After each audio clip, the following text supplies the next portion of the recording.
नमोस्तु।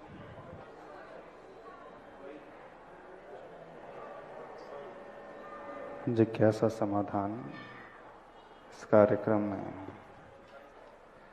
सर्वप्रथम हम अपनी ही जिज्ञासा से प्रारंभ करते हैं।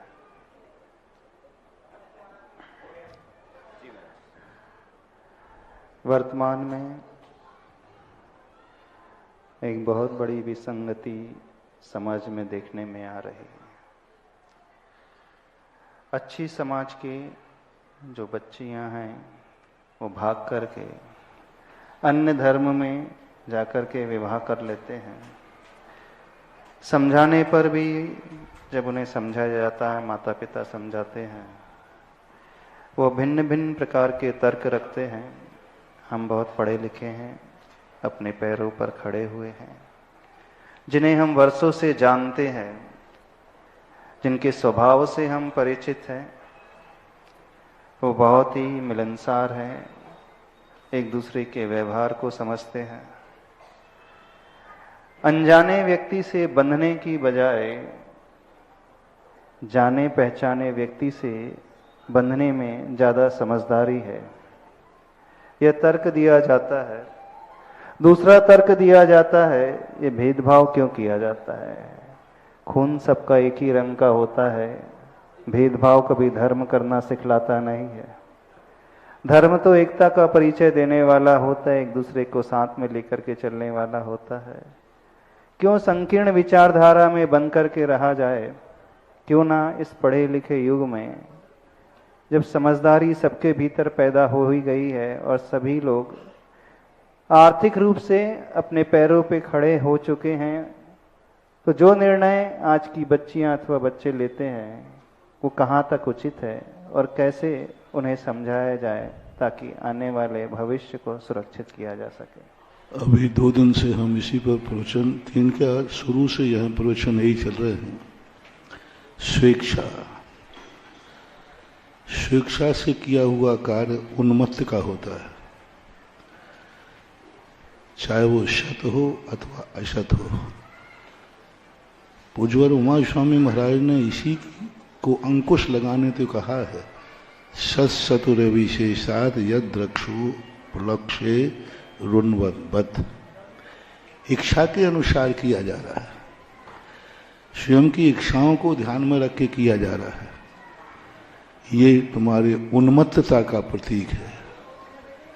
एक दूसरा कि वर्तमान में जो तुम चयन कर रहे हो, तुम चयन करने योग्य ही नहीं हो। विद्यार्थी यदि स्वयं की काफी लिखकर यदि स्वयं जांचे तो कितना अच्छा होगा। विद्यार्थी की स्वयं की काफी यदि स्वयं जांचे तो कितना अच्छा होगा। विद्यार्थी स्वयं काफी लिखता है, उसकी काफी गुरु जांचता है। इसी प्रकार जिंदगी की काफी को तुम अपने जांचने के लिए स्वयं जांच रहे हो, उसके लिए माँ बाप गुरु हैं, उनको जांचने मिलना चाहिए।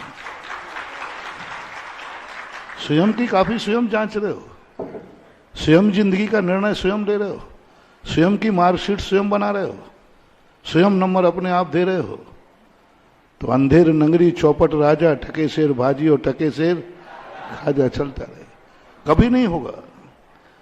और जब कोई व्यक्ति, 2 जवान व्यक्ति अपना साथी चुनते हैं तो मां जिस्म का लिहाजा रखते हैं, ब्यूटी, सुंदरता, चमड़ी को देखेंगे, शरीर की आकृति को देखेंगे। इससे ज्यादा गहराई में वो नहीं पहुंच सकता। इसलिए जो भी निर्णय लिए जाते हैं वह है, बुजुर्गों को क्यों बनाया गया, बड़ों को क्यों बनाया गया, और बड़ों के लिए जिसके लिए बनाया गया है वो इसलिए बनाया गया है कि कभी व्यक्ति स्वयं अपनी जिंदगी का निर्णय स्वयं करने की योग्यता रखता ही नहीं। और जहां निर्णय करने की योग्यता होती है वहां मोक्ष मार्ग के रास्ते बंद होते हैं, जो हम पहले कह चुके हैं। दोनों एक दूसरे से परिचित हैं, परिचित होना ही काफी नहीं है। जिस व्यक्ति ने तुम्हारे लिए परिचय 1 साल में आया, 2 साल में आया, उससे तुम्हें लव हुआ, प्रेम हुआ। लेकिन तुम्हारी मां को तो तुमसे 25 वर्ष का प्रेम है, उस छोरी से तो अभी साल भर से हुआ है। तो 25 साल के प्रेम को तुमने आंसू में बहा दिया 1 साल के प्रेम के चैन के। और उसका प्रेम और लड़की का प्रेम में कितना अंतर है। मां बाप का जो प्रेम था, मां बाप की जो खुशी थी, उसने तुम्हारे साथ कितनी मेहनत की, 9 माह घरों में पाला, तुम्हारी गंदगी साफ होके मैत्रानी बनी, तुम्हारे कपड़े धोने के लिए धोबन बनी, तुम्हें रोटी बनाने के लिए रसोईयन बनी। 25 साल तक उसने तुम्हारे प्रति जो प्रेम किया है, आज कोई पत्नी इतना प्रेम नहीं कर सकती, कितनी बड़ी पत्नी क्यों ना हो। आखिर उसको एक ना एक दिन झुंझलाहट, लेकिन मां में कभी झुंझलाहट नहीं आई, उसका प्रेम। तो उसको लिए तुमने 25 साल के प्रेम को आंसू में बदल दिया। क्या तुम मां से ज्यादा परिचित हो या उस स्त्री से? मां तुम्हें ज्यादा जानती है या तुम स्त्री को ज्यादा जानते हो? जिस कन्या, जिस वर से आप शादी कर रही हैं या जिस कन्या से आप शादी कर रहे हैं, उसको आप ज्यादा जानते हो जो साल भर के तुम्हारी जिंदगी में आई है, या 25 साल से तुम्हारी जिंदगी में है मां, उसको ज्यादा जानते हो? पर 1 साल भर से बच्चा तुम्हारी जिंदगी में आया है, उसको तुम ज्यादा जानती हो या 25 साल से पिता तुम्हारी जिंदगी में है, उसको ज्यादा जानती हो? 25 साल का पिता तुम्हें कितना जानता है, 25 साल की मां तुम्हें कितना जानती है, तुम मां को कितना जानते हो, उस जानकारी को ताक पर रख दिया। 1 साल की जानकारी में तुम कहने लगे कि हमारा उससे परिचित है। तो तुमने 25 साल की मां की जानकारी को आंसू में बदल दिया। 25 साल की मां ने जब ये शब्द सुना कि तुम एक विजाति विधर्मी शादी कर रहे हो, मां बेटे के लिए, पिता बेटे के लिए, खुशियों के लिए जिंदगी भर दुखी रह जाता है, जिंदगी भर दुख उठा सकता है। मां बेटे और बिटिया की खुशी के लिए। और आज क्या हुआ कि तुमने जैसे ये बात कही, उसकी जिंदगी में आंसू छूट पड़े, आंसू आ गए, और उसको ये कहने लगा है मैंने कहां बारिश में गलती कर दी, परवरिश में कहां मेरे से गलती हो गई, जो आज यह कार्य कर रहा है। भारत का कोई भी एक ज्ञानी बता दो जिसने फर्स्ट हैंड अपने बेटे और बिटिया के संबंध में विधर्मी शादी का नाम सुना हो और तुरंत उसको दुख ना हुआ हो। पहली फर्स्ट हैंड बता रहा हूं, पहला सुनते ही एकदम झटका लगता है। प्रथम दृष्टि शुद्ध दृष्टि, जो अब आपके माँ बाप को झटका लगा वही सत्य है। दूसरी बात, संस्कारों की जब बात आती है, एक बार हम शौच के लिए जा रहे थे, एक झाड़ू साफ करने वाले लोग थे, वो एक दिन बोले महाराज जी क्या मैं आपके पैर छू सकता हूं? मैंने कि आप कहीं सफाई करके आदि तो नहीं आए? बोले नहीं, आज मैं नहा के आया हूं आपके पैर छूने के लिए। मैंने कही मैं हाँ तो नहीं कहूंगा, लेकिन छुओगे तो मैं मना नहीं करूंगा, छू ले। पता नहीं क्यों मेरे मन में एक भाव आया। मैंने कि आपके यहाँ बेटा बिटिया हैं? तो बोले महाराज हैं, बेटा भी है बिटिया भी है। हमने कि आप इनकी शादी किस जाति में करना चाहेंगे? बहुत बड़ी रिस्क उठाई थी मैंने, बहुत बड़ी रिस्क उठाई थी। किस जाति में आप करना पसंद करेंगे? मुझे तुरंत डर लगा कहीं ये ना कह दें कि मैं जैन जाति में। यदि कह दिया तो आज मामला गड़बड़ हो जाएगा। और मेरे मुख से कई बार ऐसे शब्द निकल जाते हैं, बड़े रिक्सी होते हैं, लेकिन मैं उस रिक्स से भी ऊपर उठ जाता हूं। मैंने जैसे ये शब्द कहा, वो कह सकता है ब्राह्मण में करूंगा, वो कह सकता है जैन में मेरा भाव है कि मेरे बच्चे बच्चियों की शादी जैन जाति में हो। मैंने आंख बंद कर ली, मैंने कि भगवान आज इसके मुख से सत्य निकलना चाहिए। उसने तुरंत एक ही जवाब दिया, मेरा बस चलेगा तो मैं अपने बेटा बेटी की शादी अपनी जाति में करना चाहूंगा। नहीं, स्तब्ध रह गया, नहीं स्तब्ध रह गया। मैंने कि आज इसको किमिक वरदान मिल रहा था। आज कहता महाराज जी आशीर्वाद दो, मेरा बेटा बेटिया जैन जाति में जाए, कह सकता था? नहीं, मैं अपनी जाति में करना चाहूंगा। मैंने क्या बात करते हो, आपकी जाति के कार्य देखो क्या हैं, आप गरीब हैं, आप हरिजन में आते हैं और आप ऐसा भाव। बोले महाराज जी यदि मैं बेटा बिटिया का सही बाप हूं तो मैं अपनी जाति में ही करना चाहूंगा और मेरा बेटे बिटिया सही है। मैंने क्यों? बोले मेरे बेटा यदि बहू दूसरी ऊंची जात की लाया तो हमारी जात का काम नहीं करेगी, और मेरी बिटिया ऊंच जात में गई तो कुछ भी गड़बड़ करेगी वो सास है तो आखिर। इसलिए हमेशा एक ही बात को हमारे आचार्य मिश्र हमेशा कहते हैं, वो कहते हैं ना, साधु मिले तो संगति कीजिए, वित्त मिले तो चेला, वित्त मिले तो आचार विचार, आचार विचार एक मिले, चित्त मिले तो चेला कीजिए, चित्त मिले तो चेला कीजिए, वित्त मिले तो मेला, साधु मिले तो संगति कीजिए, नहीं तो रहे अकेला। और इसीलिए आपके संबंध में क्या कहा? समधि। एक समधि शब्द चलता है। समधि का अर्थ क्या है? दोनों कुलों के ज्ञान आचार और विचार एक हों, उसको समधि बनाना चाहिए।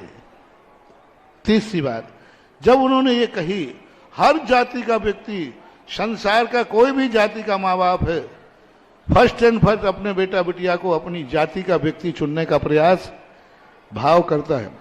यही सत्य अंतर का है। चौथा पॉइंट है कि जिसमें हम धर्म को, तुम्हारे माँ बाप ने किस देवता की साक्षी में तुम्हें 9 महीने मंद गर्भ में पाला है, तुम्हारे सुख के लिए किस देवता के सामने नमस्कार किया है, तुम्हारे ऊपर जिंदगी में सब सुख दुख आए हैं, उसने किस देवता का आशीर्वाद लिया, किस गुरु की शरण में गई वो। तुमने 25 साल में कितने बार उन माँ बापों को, भगवान को याद करना पड़ा होगा तुम्हारे लिए। तुम्हारे लिए जब तुम्हारा जन्म हो रहा होगा उस समय याद किया होगा, हे भगवान डिलीवरी सकुशल। 9 महीने जब घर में रहोगे कितने बार माँ बाप ने भगवान से याचना की होगी, बेटा बिटिया सकुशल रहे। 25 साल में कितने मौके पड़े जब तुम पढ़ाई को गए, तुम स्कूल को गए, तब उन्होंने किस देवता को याद करके तुम्हारा संरक्षण किया। बस जिस देवता का संरक्षण करके तुम्हें पाला है, संबंध उससे बनाओ, कहीं माँ बाप का वो देवता ना छूट जाए, तुम्हारी जिंदगी से वो देवता ना छूट जाए। जिस देव साथ गुरु की शरण लेकर के तुमने 25 साल व्यतीत किए हैं और तुम ऐसा संबंध जोड़ने वाले हो कि उस संबंध के बाद तुम्हारा देव छूटेगा, साथ छूटेगा, गुरु छूटेगा, और ये 3 चीजों का बलिदान करके अपना चयन करते हो, तो इससे बड़ा मूर्ख दुनिया में कोई हो नहीं सकता। ये लास्ट का पॉइंट है। यदि थोड़ा सा भी धर्म है। एक बार एक व्यक्ति ने पूछा, आपने कह दिया कि महाराज जी लव मैरिज के संबंध में आपके क्या विचार है? तो मैंने कहा भैया मेरा मैरिज के संबंध में विचार नहीं है, लव की बहुत बात है। नहीं, आपका विचार सुनना चाहता हूं। सुना है कि आप हर चीज का जवाब देते हैं, मेरा जवाब दो, लव मैरिज के संबंध में आपके क्या विचार है? अब मैंने कहा कि यदि मना करता हूं तो ये कहेगा महाराज पुराने जमाने के। तो मैंने कहा लव मैरिज के मैं समर्थन करता हूं। बोले बस महाराज जी मेरे पापा आपको बहुत मानते हैं, मैं लव मैरिज करना चाहता हूं, और पापा विरोध करते, वो कहते महाराज जी कह देंगे तो कर लेना, महाराज जी कह देंगे, गुरु कह देंगे तो मैं मना नहीं करूंगा। बोले महाराज जी बहुत अच्छा किया, आपने हाँ कह दिया और मेरा काम बन जाएगा। फिर मैंने उससे कहा कि बन जाएगा कोई बात नहीं, जब मैं तेरा इतना बड़ा कार्य कर रहा हूं, मेरे कहने पर तेरा बाप मान जाएगा, तेरे जिंदगी का साथी मिल जाएगा, मुझे क्या मिलेगा? तुझे तेरी साथी मिलेगा, माँ बाप को मुझे क्या मिलेगा? बोले महाराज जी मैं आपसे बहुत खुश हूं, आप मांग लो क्या मांगना है। आप जो कहोगे करूंगा। मैंने कि बस एक ही करना, तू जब मेरे से तेरे बाप मेरे बात मान रहे हैं, बस साथी उसको लाना कि तू दोनों मिलकर के मेरी अंजलि में ग्रास रखने लायक बने रहना, बस इतना सा साथी देना।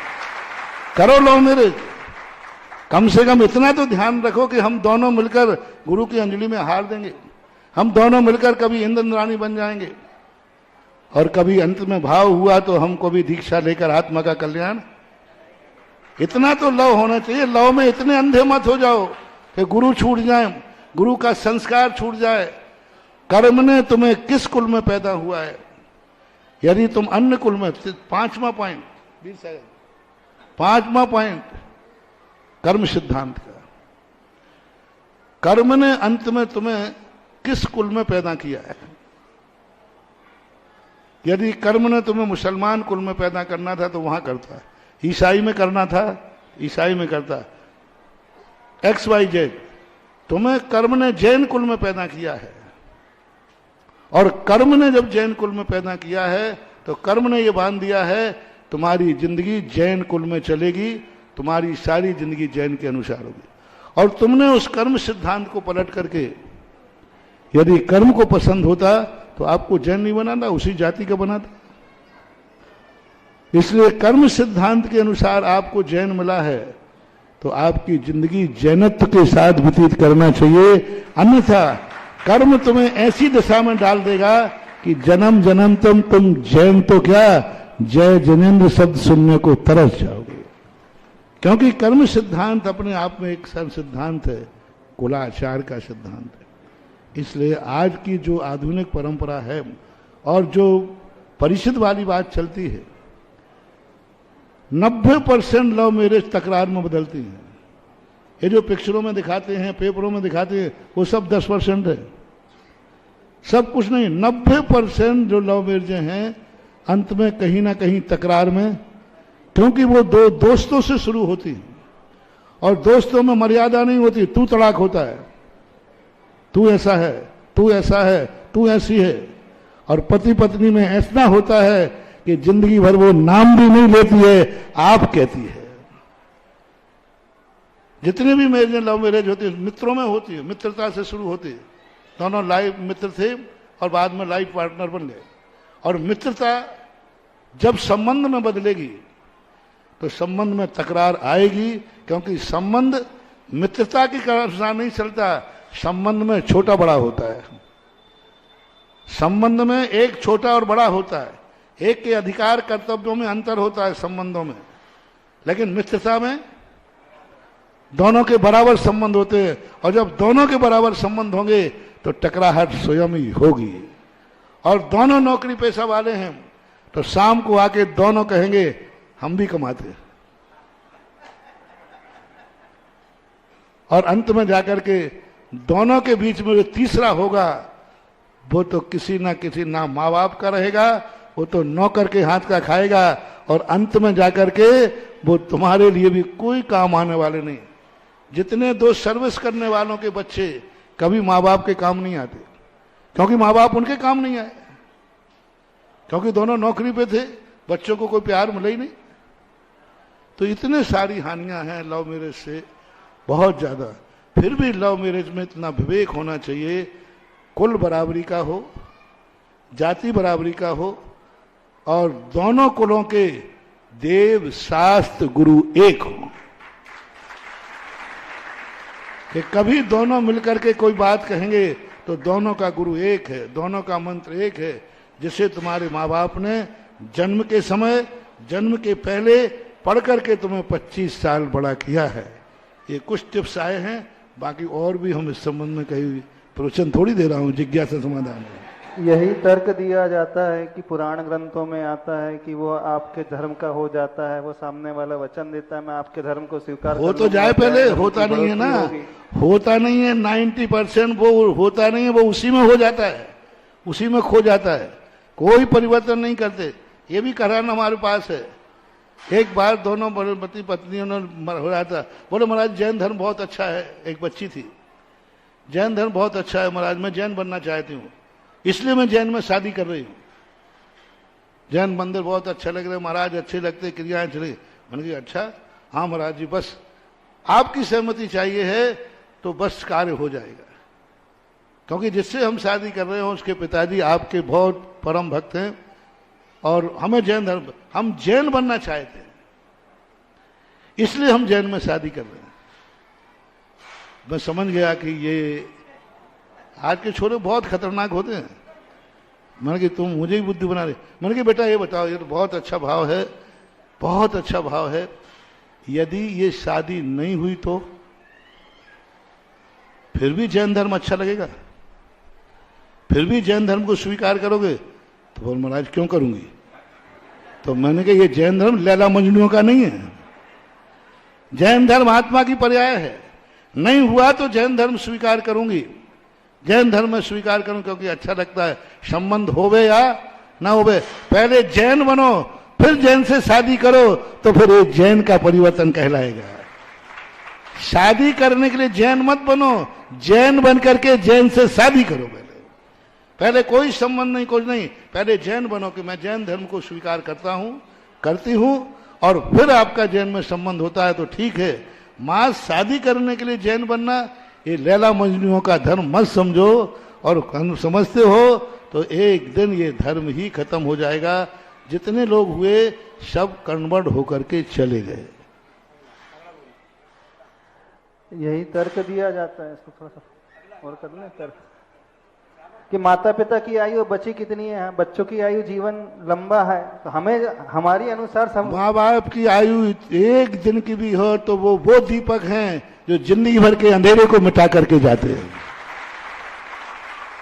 और जवान बालक बालक जिंदगी भर माचिसी कारियां जलाते रहे, 2 कदम से ज्यादा उनकी जिंदगी में उजेला नहीं होता। क्योंकि माँ बाप भी वही हैं जो बेटों की एक दिन में ऐसी जिंदगी जी जाते हैं कि वो जिंदगी भर उसके लिए परिणत होते हैं। आज जितने संबंध लव मैरिज बढ़ रहे हैं, आज तलाकें भी तो उतनी बढ़ रही हैं, डाइवर्स तो उतनी बढ़ रहे हैं। आज को हर व्यक्ति चिंता में है कब छोरी, आगे आप बोल दो तो अच्छा है। हाँ, अगली जिज्ञासा है,